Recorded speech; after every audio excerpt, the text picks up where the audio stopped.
الحمد للہ وکفا وسلام علی عبادہ الذین اصطفیٰ اما بعد۔ عزیز دوستو اور میرے معزز سامعین، آج پھر ایک اہم پیغام کے ساتھ آپ کی خدمت میں حاضر ہیں۔ اللہ تبارک و تعالیٰ کا ارشاد گرامی ہے، ما عندکم ینفد وما عند اللہ باق۔ تمہارے پاس جو کچھ ہے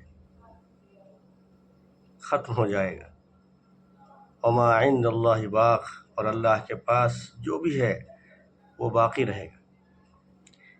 یہ آیت بہت معنی خیز ہے اس اعتبار سے کہ اس دنیا فانی میں انسان جن چیزوں کے لیے اپنے وقت کو، اپنی جان کو قربان کر رہا ہے، ان چیزوں کی ناپائیداری کو اللہ تعالیٰ نے اس میں بیان فرما دیا ہے کہ وہ چیزیں کیسی ناپائیدار ہیں۔ بڑی سے بڑی چیز دنیا کی جو انسان کے لیے کتنی ہی قیمتی کیوں نہ ہو، اس کے لیے اللہ تبارک و تعالیٰ نے یہ طے کر دیا ہے کہ وہ مٹ کے رہے گی، وہ ختم ہوگی، وہ فنا ہوگی، اس کو کوئی قرار نہیں ہے۔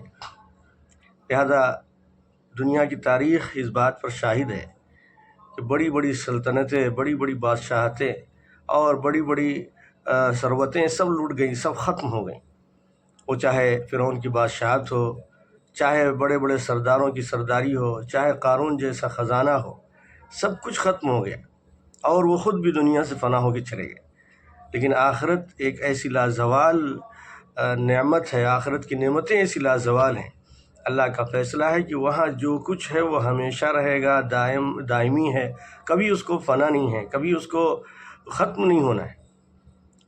اللہ تبارک و تعالیٰ نے یہ بتا کر، یہ واضح فرما کر گویا کہ ہمیں اختیار دے دیا کہ ہم کیا انتخاب کرتے ہیں۔